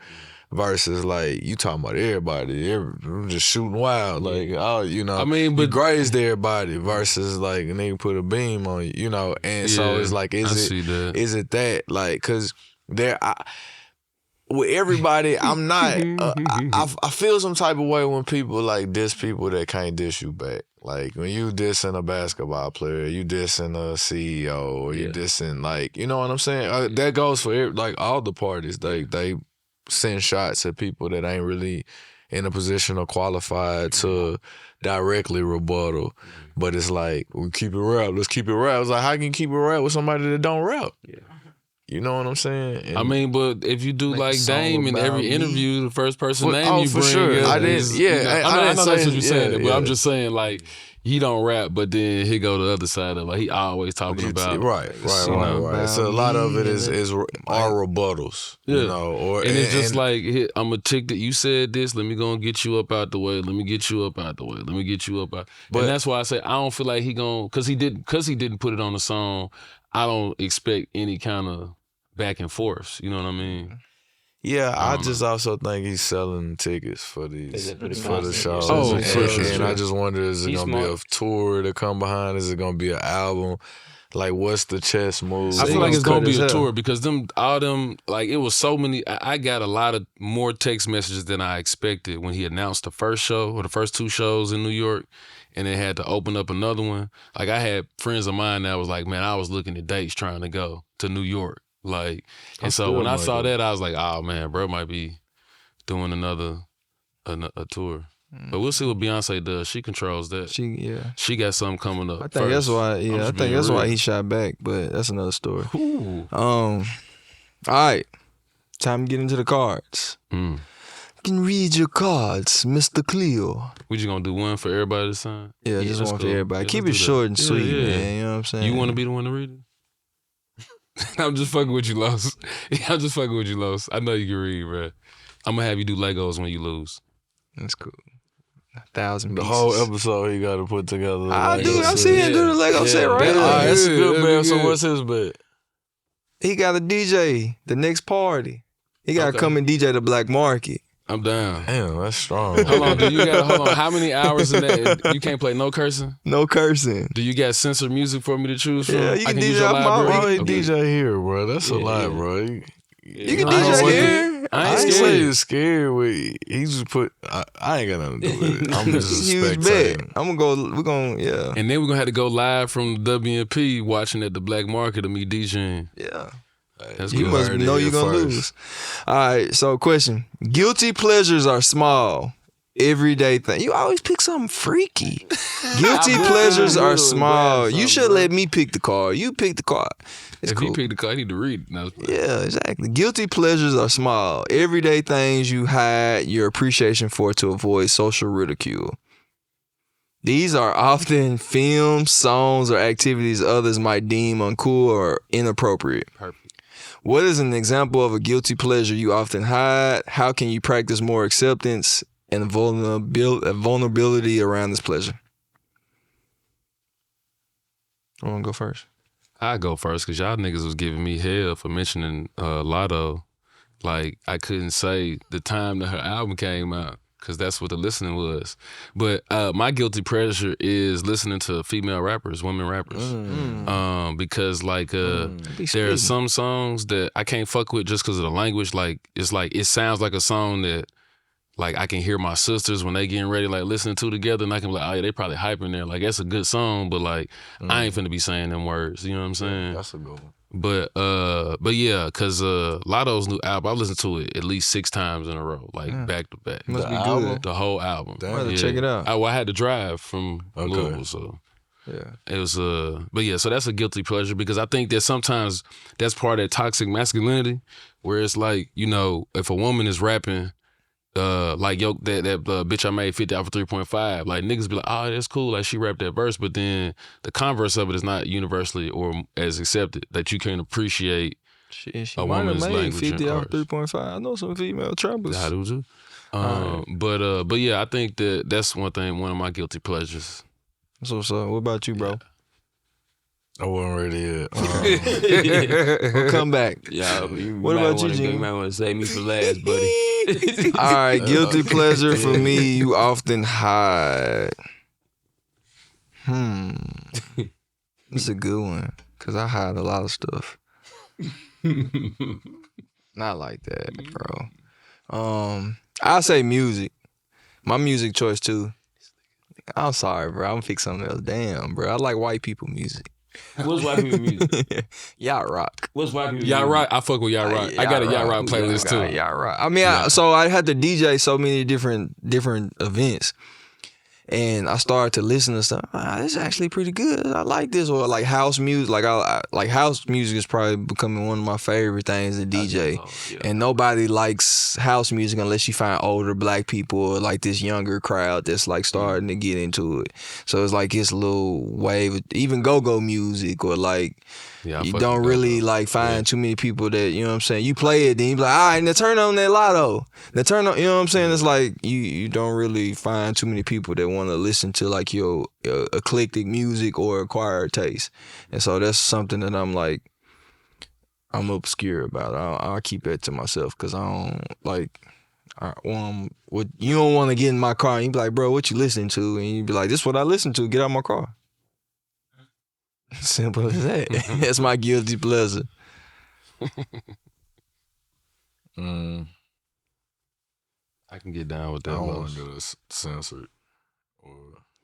You know I will if you don't want to do it. Like, Yeah, I wonder which one of us to take it too far or farther. Because I was gonna say I like hoes, but I think Not that's the garden tool kind. guilty pleasure. Nah, I mean I wanted to qualify it. I couldn't figure a better, more politically correct way to say it. But What type of hoe though? That matters. first thing first, I like all type of hoes. Yeah, I shouldn't have done This is this. serious, bro. Oh, This is man. serious. Yeah, this Yeah, we you talking about serious. shadow Yeah, work. serious. You serious? I'm You can being laugh if you serious. stick You laugh. be Yeah, addicted. You can be. We didn't say We ain't saying addicted. nothing. I ain't saying Guilty addicted. I mean, you pleasure. can be a. That's I a got it good under guilty. control, but Guilty like pleasure. I mean, cause I was gonna say you said white music, and I thought it was interesting because I think we was white talking music. about white people like humor or comedy. And I wouldn't say it's like Like Dr. guilty. Rollins. Like, okay, the show I've been watching recently is Platonic. I think it's on Apple, and it's a Seth Rogen, and I can't remember the actress name. Yeah. I like that. I like. I really like the last Jim Carrey show he did, Kidding, where he was like a Mr. Rogers type character. Like, you know, obviously Step Brothers is one of my favorite movies. I like a lot of Will Ferrell movies. Certain like Saturday Night Live sketches that I can appreciate. But I think it may have been school and shit that like once I start going to more diverse schools, like just tapping into what other people thought were funny. Cause okay, I guess maybe a good reference point would be like the roast, the Kevin Hart roast, and how it was the edginess of it, and like we said, what's appropriate, cancel culture. I felt the same about the black jokes as I did the white ones. You know, it was What you mean, like you thought it was funny? Or I mean, I viewed them the same. Okay. You know, it was like because that's subjective whether this is funny, but I'm like it's the same joke. It's the same premise. It ain't subjective about them joking about George Floyd. Fuck that nigga. Well, if we can talk about that. We want to talk about after we get done with this, but I got strong opinions on it. Well, that's why I said guilty pleasure. That's what I'm just, you know, doing the shadow work to say, like, I can say, I understand where it errs on the side of being appropriate or inappropriate. I'm saying the same, like, I understand what you're saying, that a white person cracking a joke about a black man is... and you know, making light of a tragedy of a black person that was rooted in like a hate crime that has some racial undertone where that's inappropriate. I'm arguing that it's very similar level of like we're talking about people losing their lives. Like to somebody somewhere, that shit is not a laughing matter, not a joke at all. Somebody to have the gall or the gumption to make a joke about it is the that's so brash that like it ain't that I think the joke is funny. I think, man, you crazy. Like you're crazy. Like somebody should have hit that nigga in his mouth. Man, finish this because we can talk about we can argue about that. We gonna have another episode for that, man. I mean, guilty pleasure.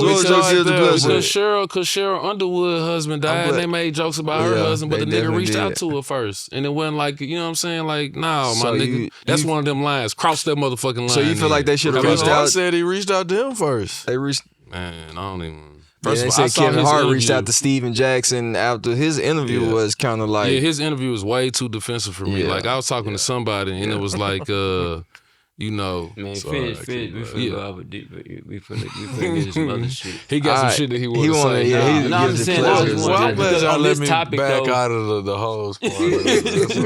You brought it back up. I was helping you out. Your guilty pleasure is white comedy, dark humor, and Jimmy comedy. All right.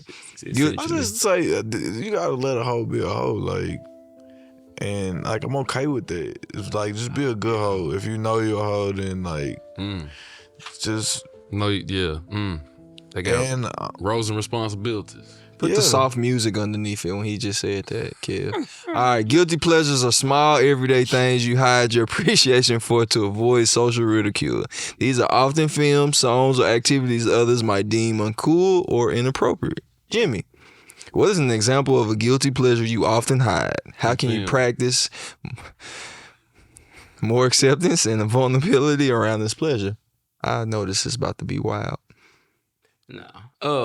So y'all said music, so I do listen to like a lot of sappy ass music. It's an artist named Pimmy out of Houston that's signed to Drake, and I sing that shit at the top of my lungs like nonstop. I love her album. It's very, you know, real sappy heartbreak shit.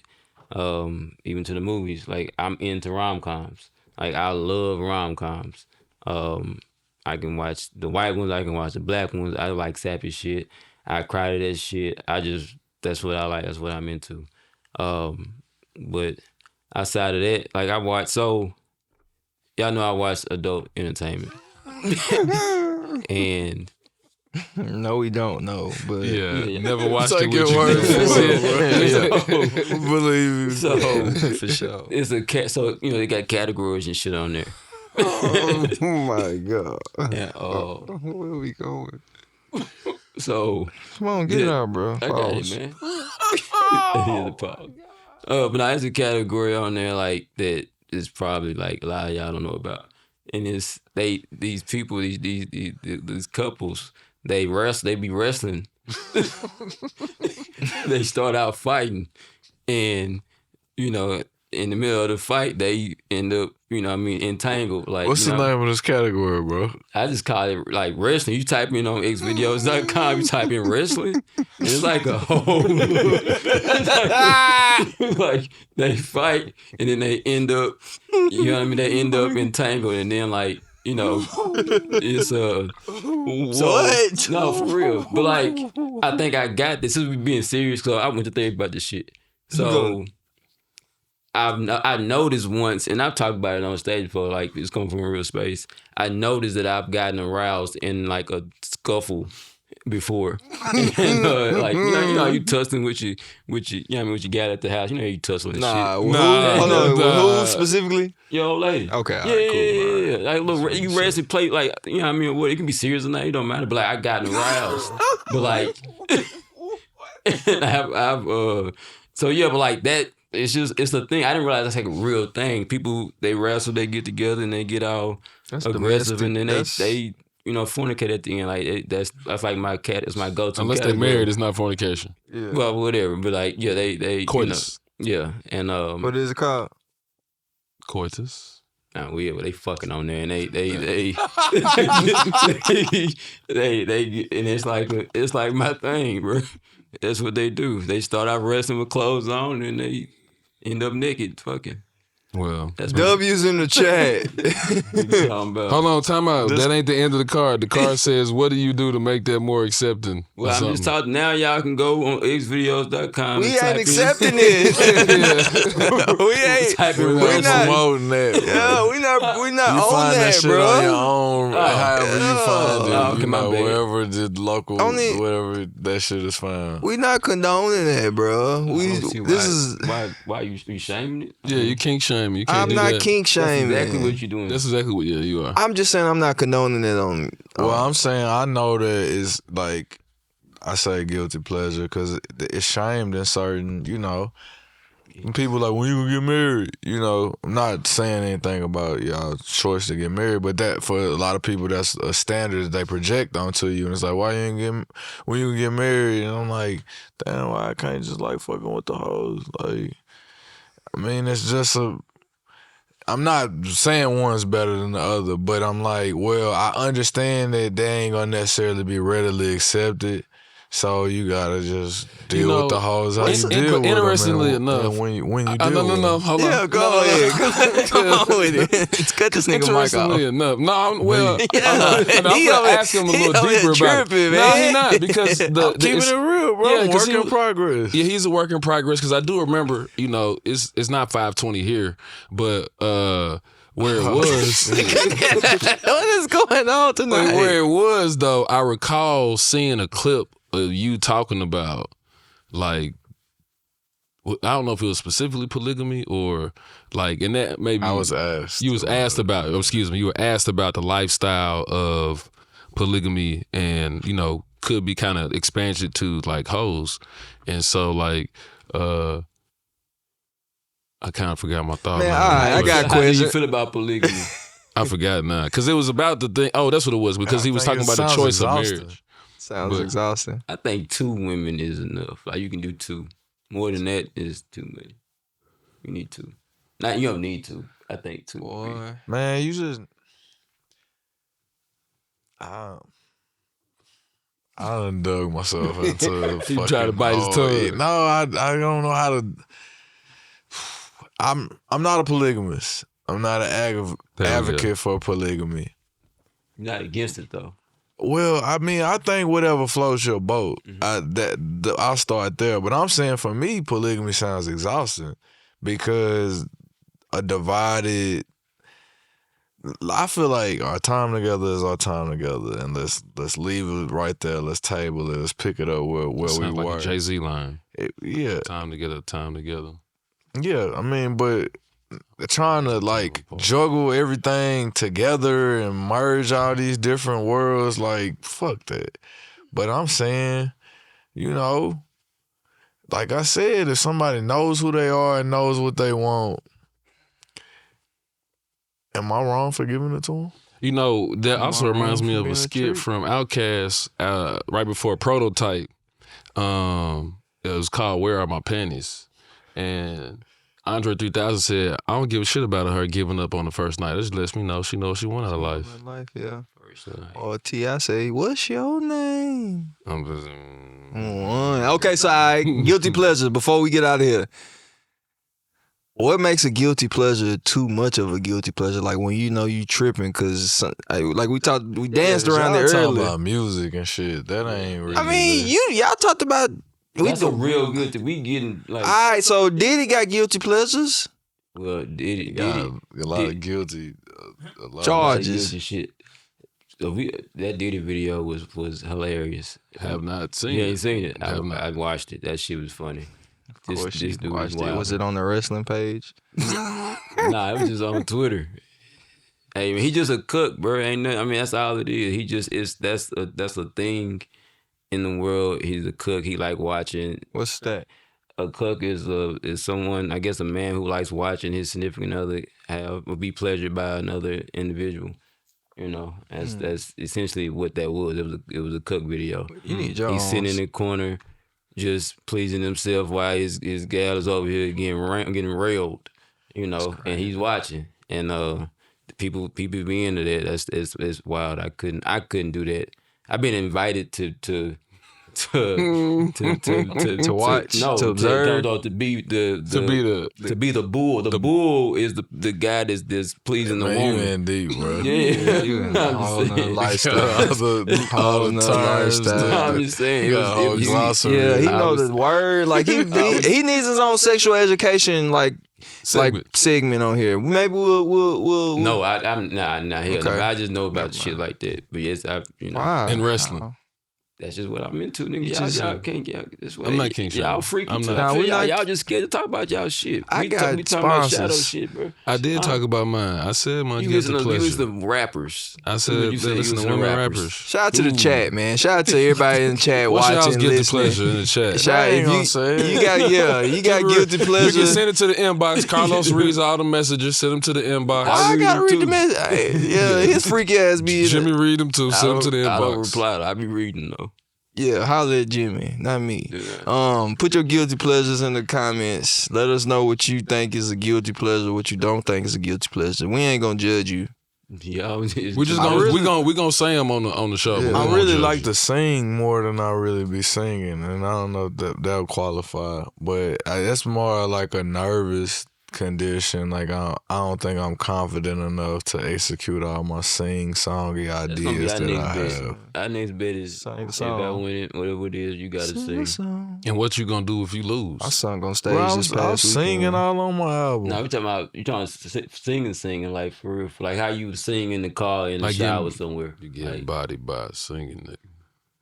Sorry. I mean, I'm just saying, like, You gotta do a cover of like Mary J. Blige or something. This nigga said Mary J. y'all Blige. got all the ideas for everybody else's bets.